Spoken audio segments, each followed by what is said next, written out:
Welcome to the Coast to Coast podcast, brought to you by Play Picks and the Lines.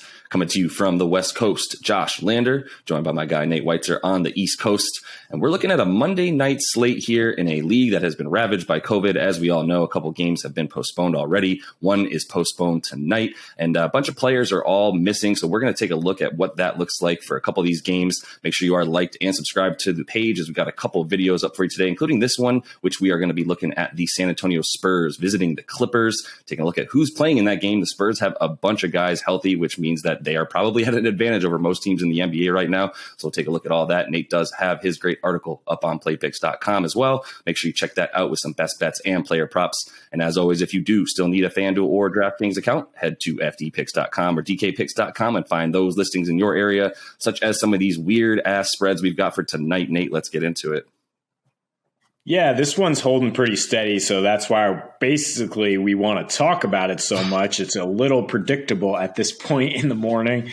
We don't know if Paul George is going to play, which could swing the line, certainly, if the Clippers get him. But they're still 5-point favorites without him, and that total has just risen up to 217.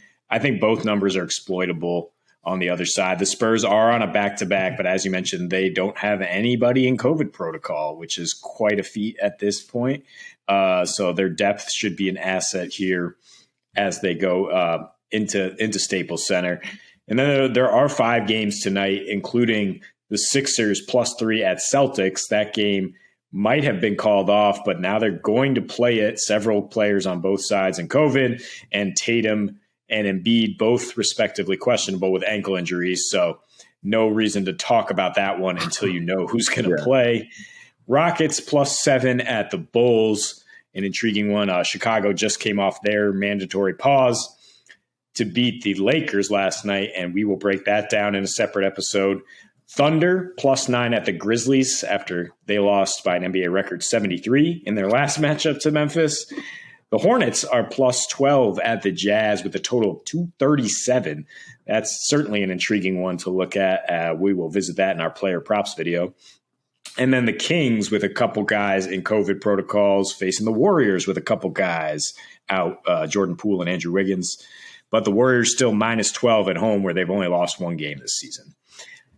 The Spurs, I like taking them as road dogs in this spot. I like taking the Clippers when they're favored. I mean, I like going against them because they only seem to jump up when the world is doubting them. That happened 3 games ago without Paul George, when they were facing the Suns and shot the lights out to win by 16 in that game. Since then, they got pasted by the Jazz and lost to the lowly Thunder without Paul George.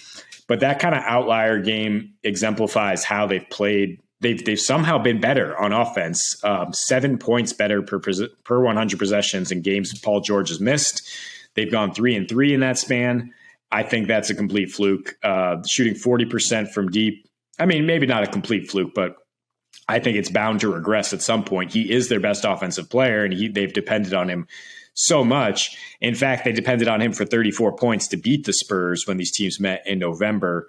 106-92, a low total there. Despite the fact that their defense is going to be a little worse without PG, I think we see another pretty low total here. The last 2 meetings between these teams have averaged 190, both going way under. The previous one, or both of the previous games, went over because Kawhi Leonard went off in his revenge spot. I don't think that the Clippers are, getting into shootouts with anyone these days. Yeah. And they only allow 103.7 at home, not scoring much more than that either. Their pace is the 8th slowest at home. Both these teams top 10 in limiting free throws. The Clippers have the number 1 3-point defense at home and the 5th best field goal defense. The Spurs do not get to the line. They just shoot mid-range shots. Marcus Morris is out, further hurting the Clippers on offense. And Isaiah Hartenstein is kind of an unsung hero. He's out. We don't know if Serge Ibaka is going to play either, which is going to hurt them, I think, on both ends against a Spurs team that's pretty sizable. We might see Thaddeus Young tonight. He just got a DNP-CD last night. And I think this is just a situation where Popovich and his staff know how to manage around and utilize their advantage, which is that, hey, we have healthy guys and other teams do not. Yeah. Yeah, 100%. And, the first trend here, if you're looking at this game in a vacuum where there is no COVID, even though there is COVID, it's still pretty much the same effect in terms of Spurs on the road, Clippers at home, Clippers anywhere, right? Clippers playing defense. I know their offensive rating went up a little bit with Paul George out in these last 4. Really weird, but still, getting Serge Ibaka back tonight, if he does come back, and I think he's expected to play, that actually helps their defense a bit as well. I don't know how sort of honed in on offense he'll be with that touch after missing so many games and being out so often this season. But I think he always is a nice solid defensive presence that's pretty versatile for a big man. So that also helps the under. And like we said, the under for the Spurs on the road is the play this season. I know they're they've been a bit of an uptick in their play on the road in general and overall, but it's still a lower scoring game than what they're playing at home. The pace is much slower than what they play at home, and the amount of threes they hit, et cetera. So this is a game where I look for that under as well. To be honest, I want to take the Spurs. There's a couple of trends I like for the Spurs and for the Clippers that leads me to believe in the Spurs more so. They're 6-1 in their last 7 against the spread against a team with a winning record, and 4-1 against the spread. As we mentioned, that uptick in their road splits there. They've covered 4 of their last 5 road games, and it's beating those teams. It's covering against those teams that are better than them, and the Clips are doing the complete opposite. They're 2-6 against the spread in their last 8 home games, and then against teams with a losing record in their last 9, they've only covered the spread twice there. I think they're also playing down to their competition. Like you said, it's not necessarily a fluke that they were able to hang in a couple of these games since Paul George went down. It's really the style of play that they've played, going into a place like Utah, needing to score, things like that. So I think, overall for this one, I prefer the under for sure. I think if Paul George plays somehow, I like the under more, just because the focal point of the offense seems to go right to him. His usage rate stays in that 30% range. And that doesn't, leave as much in terms of what other guys are how often they're looking for their shot, which really, stifles an offense sometimes. And that's been in a couple of different cases, maybe even in Memphis with Ja out, without him, guys hunting to give him the ball all the time or him having the ball in his hands. Their offense is a bit more spread out, and they've got 7 guys in double figures. Similar stance for the Clippers. Guys like Luke Kennard are averaging a couple more points in games that PG's not in. You obviously see the same thing for Reggie Jackson. So they're able to get a bit more team offense there. But it's still a matter of, them playing very slow, playing very choppy, in my opinion. And that's what the Spurs do on the road. So I think you start with under. I think we both like the consideration of a tease here so that we can make sure that even if Paul George does come into this game, we've got this spread up to about 9.5, 10 points in our favor for the Spurs. And then you look at the under there at 220.5. Not many games with the Spurs on the road or even the Clippers in general are hitting that point total. So I think that's really, you start there in terms of like feeling really good about getting about even money back. Teasing those two things together. Yeah, I think you can exploit, we talk about the Clippers going under in 5 of their last 7. We expect that to kind of continue, but the Spurs have gone over in 6 of their last 7, and I think you can exploit that trend.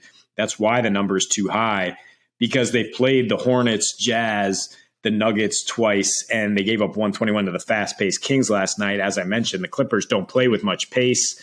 The Spurs are giving up the most paint points over their last 3, with the Clippers score the 8th fewest paint points at home and 4th fewest overall.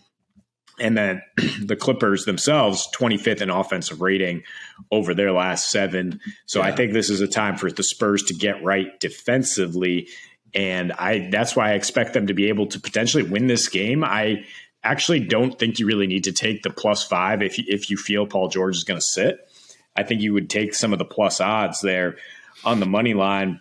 Love that. And look for the Spurs to actually be able to win this game in a back-to-back situation. They've covered in 4 straight as road dogs. Yeah. They're 11-8 straight up and against the spread against the conference, and covered in 7 of their last 9 against Western Conference, which is what you're saying about them covering against teams with good records, mostly in their conference.